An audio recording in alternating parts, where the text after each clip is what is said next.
आप वो कुछ उस बारे में बताना चाहते हो कि आपने इग्निस क्यों ली और उसमें क्या क्या करा और आगे कुछ क्या क्या करना चाहते हो?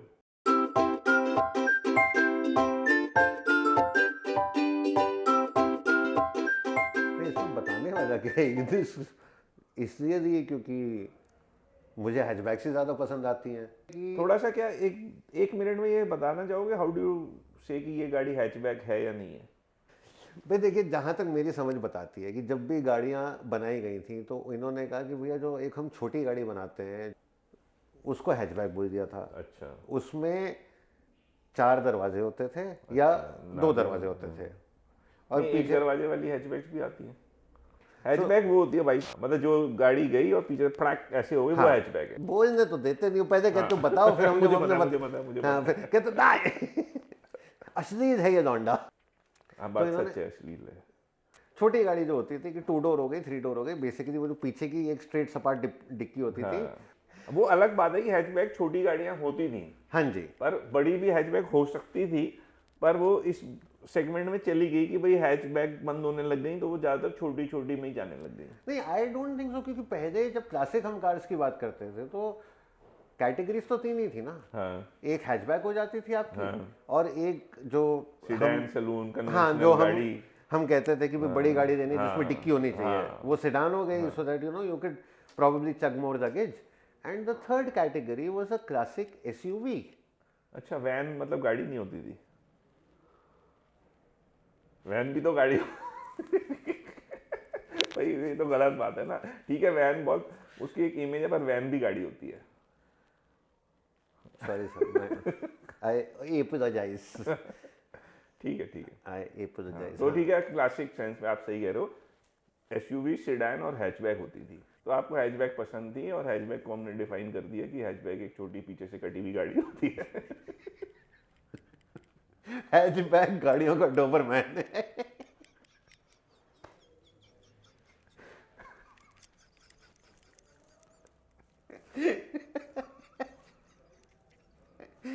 हाँ, तो छोटी गाड़ी में मतलब ये नहीं हुआ कि हैचबैक हाँ, तो चुहावा है। हैचबैक चलाने में मजा ज्यादा आता है क्योंकि उसके ओवरहैंग कम होते हैं, तो आप शहर में नहीं नहीं, गाड़ी ओवर कटिंग ओवर फटिंग करके एक कहीं मिनट, से भी चला। ओवरहैंग क्या होता है? क्योंकि उसमें स्पेस कम है। नहीं नहीं, वो जो डॉबरमैन की पूंछ लटक रही थी, जिसको आपने काट दिया, वो ओवरहैंग था, वो जो कट इधर गया। उधर वो इधर उधर टकराएगी नहीं। हाँ, वो कट गई तो ओवरहैंग खत्म हो गया।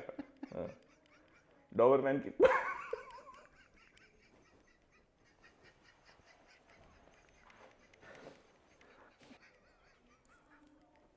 हाँ, चलो कंटिन्यू। हाँ, आंख से आंसू पोंछते हुए। तो छोटी गाड़ी का जो एक सबसे बड़ा एडवांटेज हो जाता है कि वो कंट्रोल ज़्यादा अच्छे से हो बिल्कुल सकती सही बात है। है। जहाँ सेडान आ गई, डिक्की और एक बाहर जा रही है, जिसको जो जितना स्पेस पिछले टायर से बाहर जा रहा है उसको ओवरहैंग बोलते हैं, ठीक है जी। कि वो ओवर से हैंग कर रहा है। देखो, आप मजाक करें यार, मैं आपको एक नई एनोलॉजी देता हूँ फिर, जिससे आपका मजाक खत्म होगा। बताइए बताइए। जैसे कपड़े तो पहनते ही हो ना, हाँ जी। तो शॉर्ट्स हैं हैचबैक की, शॉर्ट्स पहनी और कहीं भी चले गए तैयार। पैंट पहन के थोड़ी फॉर्मेलिटी आई तो शिडान हो गई, और शिडान। और एसयूवी हो गई कार्गो पैंट्स की, जिसमें एक्स्ट्रा 2-3 जेबें वेबे हैं फालतू की, जिसमें कोई आदमी कुछ सामान नहीं रखता, पर वो ऐसे एसयूवी होती है। ऐसी सिडान फुल पैंट होती है, और हैचबैक शॉर्ट्स होती हैं, casual, comfortable, easy to get in, easy to get out. ठीक है। वाह वाह। हाँ, तो आपने हैचबैक आपको पसंद ही क्योंकि भाई उसको चलाना आसान है, कंट्रोल करना है, it is fun to drive, या so you chose a hatchback. हाँ। हाँ, अब इग्निस पे आ जाते हैं।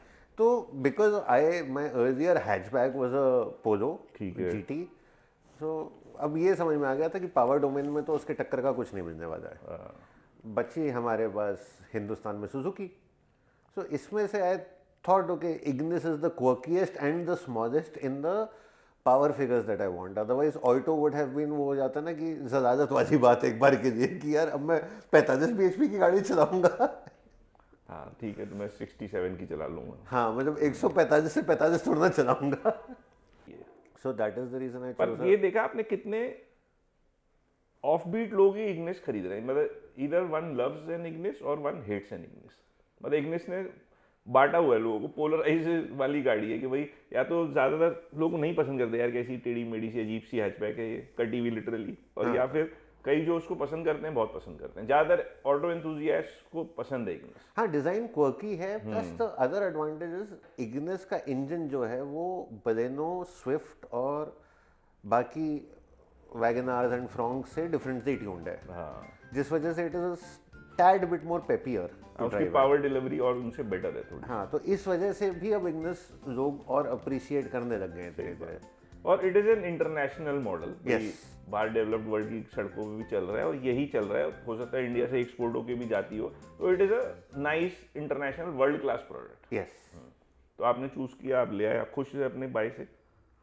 इनिशियली तो नहीं, नहीं? नहीं, क्यों, क्या डिसअपॉइंटमेंट हुई? एक बार के लिए मैं थोड़ा सा रिग्रेट कर रहा था। अच्छा। हाँ, क्योंकि उसका सस्पेंशन बहुत ज़्यादा सॉफ्ट है, और वो इतना सॉफ्ट है जब भी कोई नॉर्मली बैठेगा ना, दे विल ऑलवेज थिंक कि इसका सस्पेंशन बहुत हार्ड है। अच्छा। मज़े की बात ये है, बिकॉज द स्प्रिंग साइज जो नॉर्मली अगर हम ब्रियो का स्प्रिंग साइज देखें, अगर वो इतना होता था ठीक है।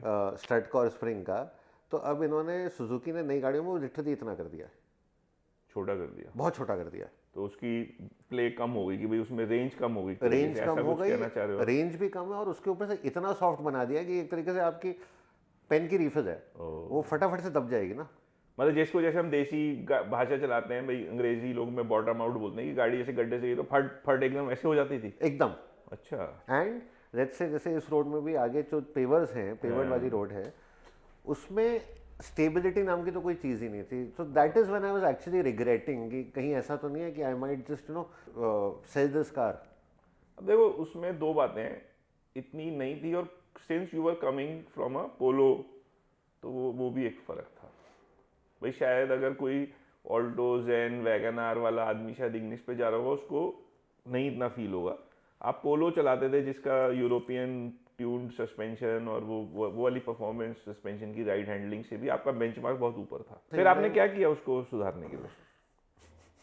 जुगाड़। क्या आप थोड़ा सा संक्षिप्त में बताना चाहेंगे? Yeah, so I had two choices which were ready in the market. Okay. One was either I get a set of coilovers. Coilovers is हाँ, जो strut, शॉकर के damper, ऊपर, shocker along with the spring. So बिल्कुल, उस बहुत combination को हम coilover बोलते हैं, ताकि वो एक दूसरे के हिसाब से टैली होके मैच होके आ जाए। एंड पहली बात तो महंगे आते हैं, दूसरा फिर मुझे ये था कि व्हाट इफ मुझे ये पसंद नहीं आया, तो ये मेरे लिए ये परचेज वेस्ट हो जाएगी, क्योंकि वो इंपोर्ट होती है मेरे लिए स्पेसिफिकली। हाँ, पहले ही आपको गाड़ी भी पसंद नहीं आ रही थी, फिर सस्पेंशन मंगा के पता चले वो भी पसंद नहीं आ रहा। हाँ, तो गाड़ी फिर तो बिक जाती पर सस्पेंशन तो बिकता भी नहीं। भाई, और सस्पेंशन कोई ना दे तो वो मेरे को बड़ा डर लग रहा था। फिर उसके बाद बाकी लोग स्प्रिंग्स दे रहे थे। Lowering springs I have never been such a great fan of, और इसमें मुझे वही लगता है कि स्प्रिंग इतनी छोटी है तो उसको भी लोअर कर दोगे तो बचेगा क्या। फिर फाइनली हमने आपके बेसमेंट में रेड डाली, and I found out spring of some car which was there, because उसका बॉक्स में जहाँ स्पेसिफिकेशंस होते हैं आपके तहखाने में, वो डिस्ट्रॉय हो चुका था। बट वो स्प्रिंग इग्निस के स्टॉक स्प्रिंग के साथ मैच कर गई। मैच इन द सेंस कि उसकी फिटिंग मैच कर गई, विजुअली हाँ, विजुअली अच्छा, मैच कर visually, रही हाँ, थी। ठीक है। बस ये पता था कि वो जो स्प्रिंग है वो भी शायद किसी जापानीज टेबल की थी, तो इसलिए उसे मैं उठा लाया रिसर्च करने के लिए। So now when I tried fitting it, वो फिट हो गई अच्छे से। रेयर वाली तो वो जस्ट को पुरानी हटाओ ये लगाओ, और बहुत फ़र्क पड़ गया उससे। फिर in the front we had to fabricate certain bits ताकि वो स्टेबल रहे, कोई सेफ्टी कंसर्न ना है। So now I am very happy. In fact मज़े की बात है, आप ये सोचो ना, इग्निस की स्प्रिंग इतनी सॉफ्ट थी कि आपकी स्प्रिंग जो सेम साइज़ की थी मैंने लगाई, अब मेरी इग्निस 1 इंच उठ गई है नॉर्मल से। मतलब आपने किसी अनजान गाड़ी के स्प्रिंग, किसी अनजान गाड़ी के शॉकर, उन दोनों नहीं, को- शॉकर वही है, शॉकर वही है शॉकर वही है, आपकी, गाड़ी के चारों शॉकर वही हैं, स्टॉक। हाँ जी, इग्निस और का ही आपने चारों स्प्रिंग जो किसी अनजान गाड़ी का सेट मिला वो उसमें लगा है। दिया। हाँ जी, ये किया, हाँ जी, उसको लगाने के लिए जो भी हल्के फुल्के जुगाड़ वुगाड़ करने पड़े वो आपने लगा दिया। हाँ, मतलब उसके बाद आपकी गाड़ी 1 इंच ऊपर भी हो गई, हाँ अब जी। चलाने में अच्छी हो गई, बहुत ज़्यादा, अब आपको पसंद है उसकी राइड हैंडलिंग, बहुत ज़्यादा, अब आप खुश हो, एकदम, गाड़ी तो नहीं बेचनी? बिल्कुल नहीं। ठीक है, फिर और क्या किया?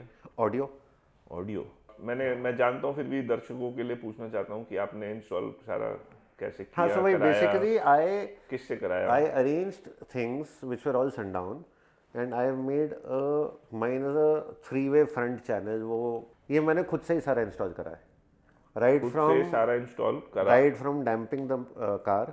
सारा सामान गाड़ी का उतार के उसमें डैम्पिंग शीट्स लगाना, सामान वापस लगाना, सीट्स वापस लगाना, तारे बिछाना, स्पीकर सेट करना, एम्पलीफायर सेट करना, स्टार्ट टू फिनिश सब आपने खुद किया? हाँ जी।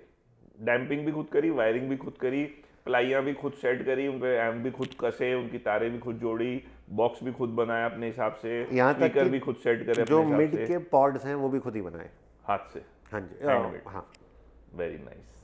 और कोई आपके प्लान्स हैं इस गाड़ी के लिए? सीट वीट भी छेड़ चुका हूँ मैं, जो आपको पता ही है। सीट छेड़ने का थोड़ा सा बताना चाहेंगे कि सीट छेड़ने से, क्योंकि लोग सोचते हैं शायद सीट कवर लगाए होंगे। नहीं, तो मैंने what I did was I got seats which were from a Suzuki stable, ताकि ज़्यादा हमें मेहनत उसके फ्रेम को सेट करने में ना करनी पड़े। देन हमने सारी उसकी अपहोल्स्ट्री हटा दी, और ये जो साइड्स का पोर्शन होता है, साइड्स का और नीचे थाई सपोर्ट और साइड सपोर्ट हम जिसको बोलते हैं, उस पर I got strips of metal welded, ताकि वो साइड में थोड़ी सी सीट हार्ड हो जाए। जैसे ये वाली सीट भी हार्ड है, पूरा फोम एक्स्ट्रा डलवा के रीफोम करवाया, कहीं कहीं से फोम हटवाया, फिर जाके अपहोल्स्ट्री जाके उसको स्टिच करवाया। जो इन्होंने अपनी गाड़ी में इतनी अच्छी राइड और हैंडलिंग पाई, उसको अब ये पूरा फायदा उठा सकते हैं। जब गाड़ी मोड़ रहे हैं तो इनकी बॉडी सीट से इधर उधर बाहर नहीं निकल रही। कुछ और राइड हैंडलिंग से याद आया कि के ब्रेस भी लगाई हुई है, हाँ, रियर स्पेसर्स लगाए हुए हैं। अच्छा, हाँ जी। और आपने सिर्फ रियर स्पेसर क्यों लगाए, आगे क्यों नहीं लगाए? Sir front wheel drive car है, सो अगर उसमें मैं रेयर में ट्रैक विड्थ बढ़ा देता हूँ थोड़ी सी, क्योंकि किसी को समझ नहीं आया कि मैंने गाड़ी में सिर्फ पीछे स्पेसर लगाया, क्योंकि अब उसके टायर पीछे से बाहर हो गए, तो जब मैं आगे से गाड़ी मोड़ता हूँ तो पीछे से पकड़ रहती है और आगे से मेरा स्टीयरिंग हैंडलिंग रहता है। इतना तो समझ सकते हैं। और वैसे दर्शकों को बताना चाहेंगे कि आपने टायरों के साथ भी कुछ खिलवाड़ किया है। तो केब्रेस से भी गाड़ी को पकड़ मिलती है, जैसे जो उसके पिछले दोनों जहाँ पे शॉकर लगे हुए होते हैं, उससे एरिया की एक एक्स्ट्रा फोर्स बन जाती है। और कोई ऐसे अनफिनिश्ड एजेंडा है गाड़ी की बिल्ड की तरफ जो और करना चाहते हो आप? फ्यूचर प्लान्स तो बहुत है, और रोज नए नए आते रहते हैं, तो उसका तो आते हैं और चेंज होते रहते हैं, तो उसमें तो नहीं कोई, मैं चाहता हूँ फिर भी मैं आपके दिमाग की चीज़ें जानना चाहता हूँ कि भाई ठीक है, हम यही तो बात करने के लिए मिले हैं ना कि भाई हमारे दिमाग में क्या क्या चलता रहता है। तो कोई 2-4-500 जो बातें आपने सोची हुई हैं बता दीजिए। मैं देखिए, मैप तो कराना ही कराना है। ठीक है, रीमैप BHP टॉर्क बढ़ाने के लिए। More than that drivability, because naturally aspirated car है, उस पर तो एक तो वो करना ही करना है। बाकी उसके बाद अब देखते हैं कि अंडर बॉडी कवरिंग हो गई, और अगर इंटरनल्स में इंजन के कुछ छेड़ना हुआ, पोर्ट पॉलिशिंग हो गई, या बेटर इनटेक और an exhaust, I have no idea. मतलब ये सब परफॉर्मेंस पे ही आपका इस समय ध्यान है, थोड़ा बहुत एरोडायनेमिक्स पे, ड्राइवेबिलिटी पे सारा। हाँ जी। स्टीयरिंग व्हील, क्योंकि आपने तो स्टीयरिंग व्हील रखा नहीं, तो आप भी पछता रहे हो, मैं भी पछता रहा हूँ। मैंने रखा नहीं का मतलब ये नहीं कि मैं डंडे से पकड़ के चला रहा हूँ। मेरे पास एक बहुत ही अनोखा स्टीयरिंग व्हील था, वो मैंने कहीं दे दिया। अब मेरे पास एक साधारण स्टीयरिंग व्हील है जिससे मैं अपनी गाड़ी चला रहा हूँ। पहले मैं बहुत खुश था, मेरे पास मोमो का स्टीयरिंग व्हील था। मोमो का handcrafted made in Italy suede Alcantara का स्टीयरिंग था मेरे पास, जिसमें 2 टुचकू थे, ताकि मुझे अगर कोई देख रहा है तो मेरा स्टीयरिंग लौटा दो मुझको मेरा वापस। वो जो 2 टुचकू, ताकि मैं ऐसे बड़े आराम से हॉर्न बजा सकूं। एक निश्चय, अब आप खुश हो, आप बेचने की तो नहीं सोच? नहीं, अब आप खुश हो, 2-4-5-10 साल चलाते रहोगे जब तक NGT आपकी घंटी नहीं बजाएगी। ऐसी डॉबरमैन की वजह से क्या सकती है।